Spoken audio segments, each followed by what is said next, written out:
Hi Spoonies. I'm very low spoons today and a lot of brain fog, so forgive me if this is a little... if you have the spoons for it and there's ads on this, if you can watch them and not skip them, it helps me earn a little bit of money since I'm unable to work right now due to disabilities. But no worries if not. First we're going to do a check-in from this week of preparation and then go over the upcoming week, week one safety. So in this last week, I've been prepping for starting the Artist's Way, spoonie style.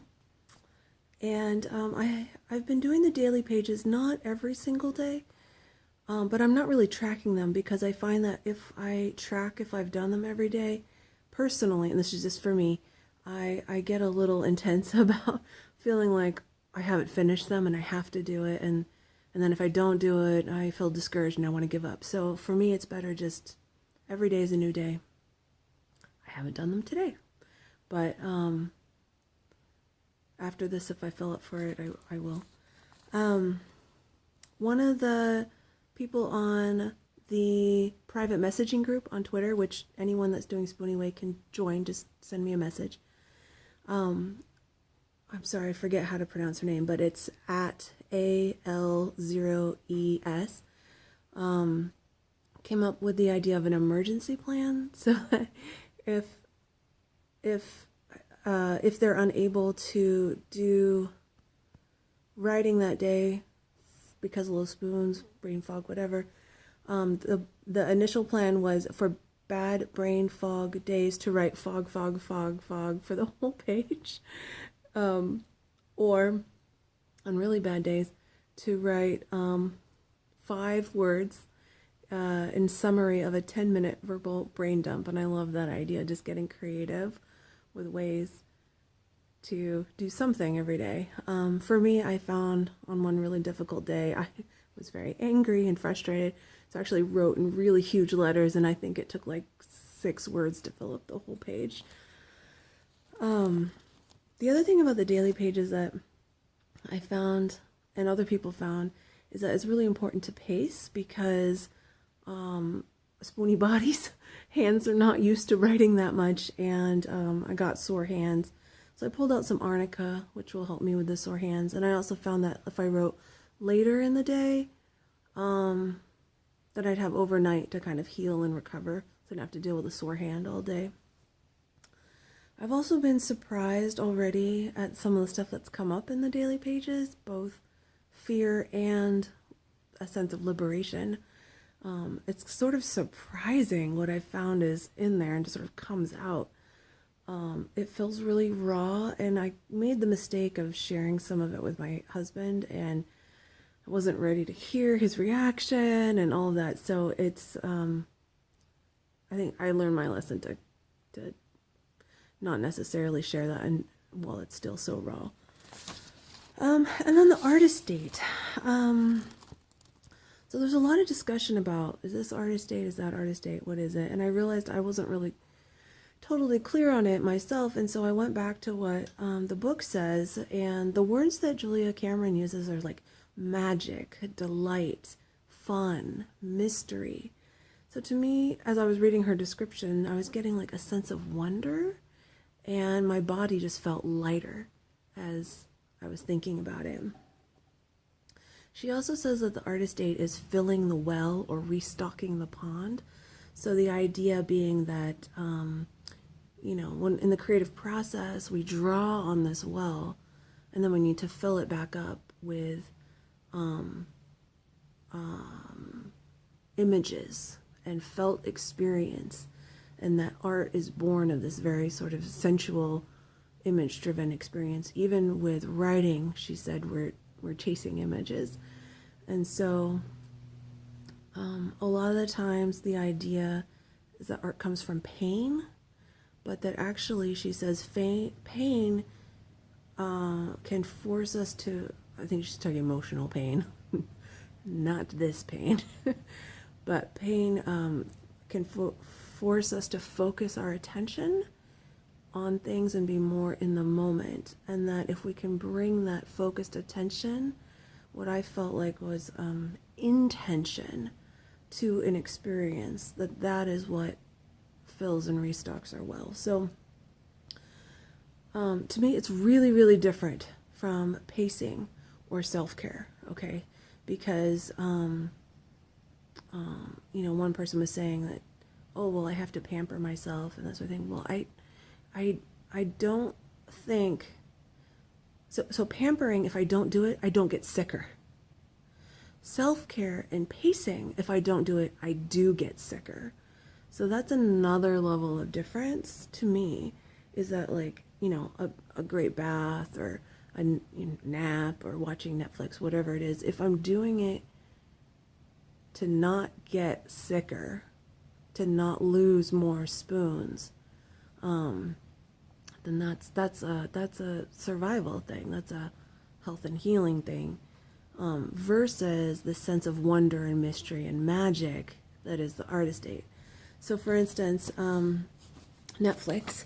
If I'm just zoning out watching Netflix, just trying to get through the day, trying to stop myself from moving so that I can rest, to me that's not an artist date. But if I'm watching Netflix and I'm really checking in to the experience, the sensuality of it, the images and the sounds, and maybe even imagining the smells, just making it, being very present with the experience, then I think that's definitely an artist date from the couch, not having to move.